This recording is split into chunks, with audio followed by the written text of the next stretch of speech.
بسم اللہ الرحمن الرحیم۔ شروع اللہ کے نام سے جو بڑا مہربان نہایت رحم والا ہے۔ دوستو السلام علیکم ورحمۃ اللہ وبرکاتہ۔ مجھے مرد کی منافقت کا اندازہ اس وقت ہوا جب اس نے اپنی بیوی کو سگے بھائی تک سے پردہ کروایا اور اپنی محبوبہ کے راز و نیاز کھلم کھلا دوستوں کو بتائے۔ تنقید سے پہلے تحقیق، الزام سے پہلے ثبوت اور اختلاف سے پہلے دلیل رکھنا اعلیٰ شخصیت کی علامت ہے۔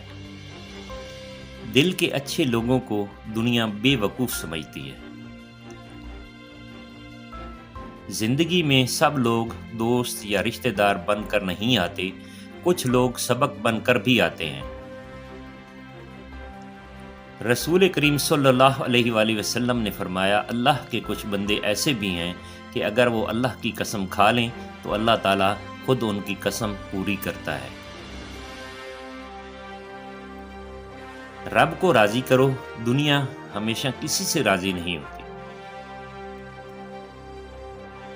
بدترین خوشی وہ ہے جو کسی کو دکھ دے کر حاصل ہو۔ اس نے کہا میں نے مان لیا، اس نے زور دے کر کہا مجھے شک ہوا، اس نے قسم اٹھائی تو مجھے یقین ہو گیا کہ یہ جھوٹ بول رہا ہے۔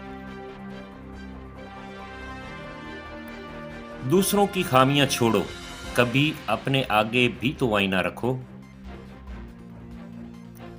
اماں نے بچپن میں ایک بات سکھائی تھی، پتر ایک بات ہمیشہ یاد رکھنا، انسان پہاڑ سے گر جائے نا وہ دوبارہ کھڑا ہو سکتا ہے، مگر کسی کی نظروں میں گر جائے تو کبھی کھڑا نہیں ہو سکتا۔ اجنبیت بہت ہی خوبصورت تعلق ہے، کوئی آپ پر انگلی نہیں اٹھا سکتا۔ کام رشتے بنائیں مگر مخلصی سے نبھائیں۔ محبت بہت سے لوگ آپ سے کرتے ہیں لیکن مخلص سارے نہیں ہوتے۔ ہمیں توقعات کے بوجھ نے بہت تھکایا ہے، پر پھر بھی ہم ہر بار نیا بوجھ اٹھانے کی نیت کرتے ہیں۔ قرآن گواہ ہے کہ وہ سمندر تھا جس نے ڈبویا نہیں، وہ آگ تھی جس نے جلایا نہیں، وہ پہاڑ تھا جس کی بلندی نے بچایا نہیں، وہ مچھلی تھی جو ہضم نہ کر سکی، وہ بچہ تھا جو بول پڑا، سوئے ہوئے لوگ 300 سال بعد اٹھ گئے، چاند کے ٹکڑے ہو گئے۔ یہ مت کہو کہ یہ ہو نہیں سکتا، بلکہ بولو کہ اے میرے رب میرے لیے آسانی فرما۔ سگریٹ ضرورت نہیں مگر اسے بنانے والا کروڑ پتی ہے، شراب بھی ضرورت نہیں مگر اسے بنانے والا بھی کروڑ پتی ہے، اور گندم ضرورت ہے مگر اسے اگانے والا دربدر ہے۔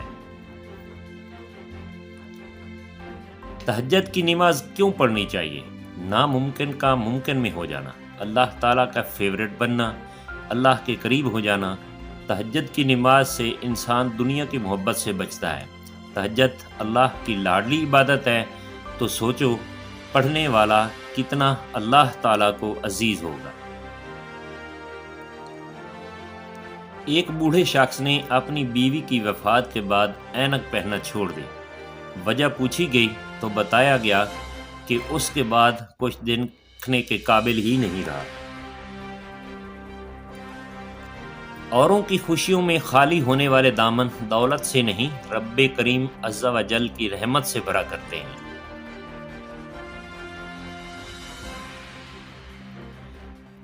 اپنے دل میں اتنی نفرتیں مت رکھو، کیونکہ جس دل میں نفرت ہوتی ہے اس دل میں اللہ نہیں بستا۔ حضرت علی۔ درخت اگر ہمیں وائی فائی سگنل دیتے تو ہر گھر کے سامنے ہوتے، مگر درخت ہمیں زندگی دیتے ہیں جس کا ہمیں شعور ہی نہیں۔ رسول اللہ صلی اللہ علیہ وآلہ وسلم نے فرمایا، بدگمانی سے بچو کیونکہ بدگمانی سب سے زیادہ جھوٹی بات ہے۔ کسی کے عیب مت تلاش کرو اور نہ جاسوسی کرو۔ دولت نمائش میں مقابلہ بازی نہ کرو، باہم حسد نہ کرو، بغض نفرت نہ رکھو، ایک دوسرے سے منہ نہ پھیرو، اور اللہ کے ایسے بندے بن جاؤ جو آپس میں بھائی بھائی ہے۔ صحیح مسلم۔ حضرت علی رضی اللہ تعالی عنہ نے فرمایا، کپڑے، شکل اور زبان ہمیشہ جھوٹ بولتی ہے۔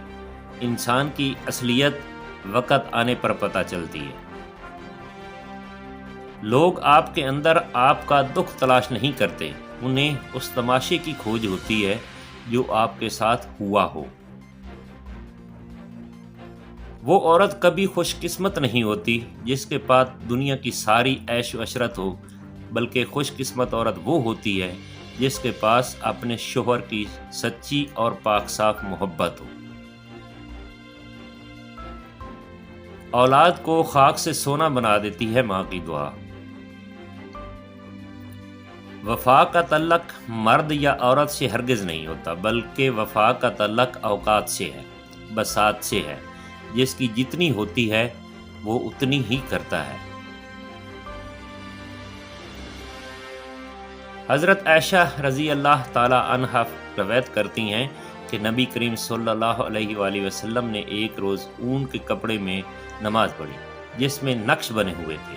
پھر فرمایا کہ اس کے نقش و نگار نے مجھے غافل کر دیا، اسے لے جا کر ابو حبم کو واپس کر دو اور ان سے بجائے اس کے سادہ چادر مانگ لاؤ۔ صحیح بخاری۔ رسول اللہ صلی اللہ علیہ وآلہ وسلم سے پوچھا گیا سب سے افضل انسان کون ہے؟ آپ صلی اللہ علیہ وآلہ وسلم نے فرمایا ہر وہ شخص جو دل کا صاف اور زبان کا سچا ہو۔ ابن ماجہ۔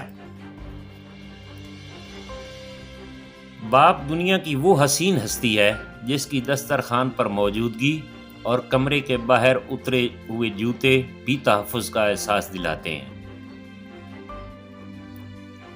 لوگ بہت اچھے ہوتے ہیں اگر ہمارا وقت اچھا ہو تو،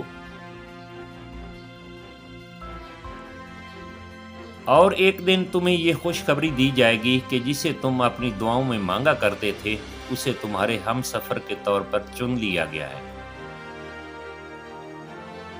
تم صحیح ہو تو اس کا مطلب یہ ہرگز نہیں کہ میں غلط ہوں، اس لیے کہ تم نے زندگی کو میری سائڈ سے دیکھا ہی نہیں۔ لوگ کہتے ہیں ہوتا وہی ہے جو نصیب میں لکھا ہو۔ اللہ پاک قرآن میں فرماتے ہیں تم مجھے پکار کر تو دیکھو، میں نصیب بدلنے پر قادر ہوں۔ خالق کی دوستی نصیب ہو جائے تو مخلوق کی دشمنی اثر انداز نہیں ہوتی۔ دعاؤں سے فوراً معجزے نہیں ہو جاتے، دعائیں آہستہ آہستہ تمہارے لیے اسباب بناتی ہیں اور پھر تمہیں اس مقام تک لے کر جاتی ہیں جہاں معجزے ہونے ہوتے ہیں، جہاں تمہارے یقین کے سامنے تمہارا نصیب بھی گھٹنے ٹیک دیتا ہے اور اللہ کن فرما دیتا ہے۔ محبت کی پہچان عزت ہے۔ جو آپ کی عزت نہیں کر سکتا وہ کبھی بھی آپ سے محبت نہیں کر سکتا۔ جتنا ملے قبول کر لینا چاہیے، ہو سکتا ہے یہ بھی ہماری اوقات سے زیادہ ہو۔ بس تم ہمت نہ ہارنا، خود کو اکیلا نہ سمجھنا، اللہ تمہارے ساتھ ہے، وہ تمہاری زندگی سے سارے غم، مشکلیں، تکلیفیں ایسے نکال دے گا کہ تم حیران رہ جاؤ۔ ساری زندگی رشتے نبھاتے رہیں، لیکن آپ کی ایک غلطی کرنے کی دیر ہے، آپ کا سارا خلوص آپ کے منہ پر مار دیا جائے گا۔ انتظار کی اذیت کے بعد ہی تو یعقوب علیہ السلام کو یوسف علیہ السلام سے ملوایا گیا تھا، جسے سزا سمجھ رہے ہو، اس دیری میں تمہارے لیے بہتری چھپی ہے۔ بے شک جب ہر چیز الجھ گئی ہو، ہر چیز اپنی جگہ سے بکھر گئی ہو، سمیٹنے سے بھی نہ سمٹے، تو ان چیزوں کو وہی چھوڑ دینا اور اپنی دعاؤں میں شدت اختیار کرنا۔ جب تم اپنی دعاؤں میں شدت اختیار کرو گے تو ہر چیز اپنے آپ سمٹنے لگے گی۔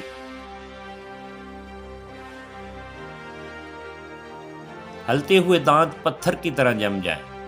سرس کی جڑ کا چھلکا حسب ضرورت لے کر سایہ میں خشک کر لیں اور خشک ہونے پر باریک پیس کر سنبھال رکھیں۔ ترکیب استعمال: باوقت ضرورت روزانہ صبح و شام ملنے کی ہدایت کریں، انشاءاللہ چند یوم میں ہی آرام آ جائے گا۔ دوستو اس ویڈیو کو صدقہ جاریہ سمجھ کر شیئر ضرور کر دیں۔ کھیرا چھیلنے کے بعد اس کے چھلکے کچرے میں پھینکنے کی بجائے واش بیسن باورچی خانے کی نالی اور کونے کھدروں میں ڈال دیں، اس سے لال بیگ نہیں آئیں گے۔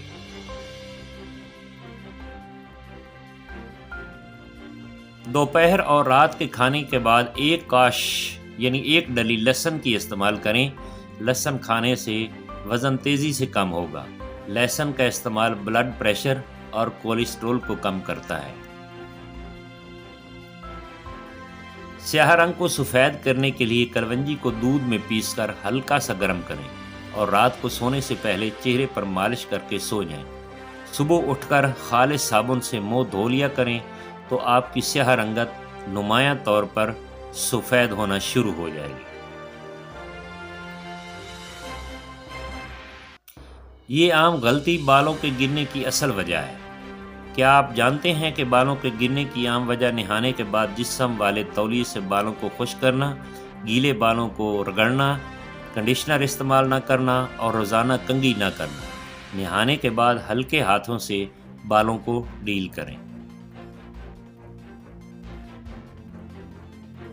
جس کمرے یا کچن میں چھپکلی نظر آئے وہاں مور کے چند پر رکھ دیں یا کسی خوبصورت بوتل یا گلدان میں لگا کر سجا دیں، پھر کبھی چھپکلی کمرے میں نہیں آئے گی۔ اور جب توکل کرو تو یہ مت سوچو کہ جو مانگا ہے وہ ملے گا، کیسے، بلکہ انتظار کرو کہ جو مانگا ہے وہ ہر حال میں ملے گا۔ کب اور کیسے، اس بات کا فیصلہ وسیلہ بنانے والے پر چھوڑ دو، یہ اللہ کا فیصلہ ہے۔ برداشت کی صلاحیت خوش نصیبوں کو ہی ملتی ہے۔ اخلاق کا حسن جب انسان میں آ جائے وہ خالق اور مخلوق دونوں کا محبوب بن جاتا ہے۔ جس خاندان میں سب ایک دوسرے کا ہاتھ پکڑ کر چلتے ہوں انہیں کبھی دوسروں کے پاؤں پکڑنے کی ضرورت نہیں پڑتی۔ کسی نے پوچھا آپ معجزے کیوں نہیں ہوتے؟ جواب ملا تمہارے بے شمار گناہوں کے بعد بھی اللہ تمہیں بھوکا نہیں سونے دیتا، کیا یہ معجزہ نہیں ہے؟ اللہ کو بہت پسند ہے جب تم دنیا سے نہیں اس سے مانگتے ہو، جب تم اپنی بے بسی کا رونا کائنات کے سامنے نہیں اس کے سامنے روتے ہو، جب تم سب ختم ہو جانے کے بعد بھی اس یقین کے ساتھ دعا کرتے ہو کہ اس کے سوا کوئی تمہیں کچھ نہیں دے سکتا۔ اب کہکوں کے ساتھ کریں گے علاج غم، ہم مدتوں اداس رہے کچھ نہیں بنا، جس روز بے ادب ہوئے مشہور ہو گئے، جب تک سخن شناس رہے کچھ نہیں بنا۔ اگر آپ کامیاب ہونا چاہتے ہیں تو اپنی زندگی کا ایک لمحہ بھی ضائع نہ ہونے دیں۔ اس کے لیے نماز کے لیے اوقات کار، سونے کا ٹائم، گھر والوں کے لیے وقت، کام کا وقت، کھانے کا وقت، یہ ٹائم ٹیبل بنا لیں، کامیاب رہیں گے۔ دشمن سے نہ ڈرو بلکہ خاندان کے غدار سے ڈرو۔ دوستو اگر ویڈیو اچھی لگی ہے تو اسے لائک اور چینل کو سبسکرائب کر دینا۔ تھینکس، فی امان اللہ۔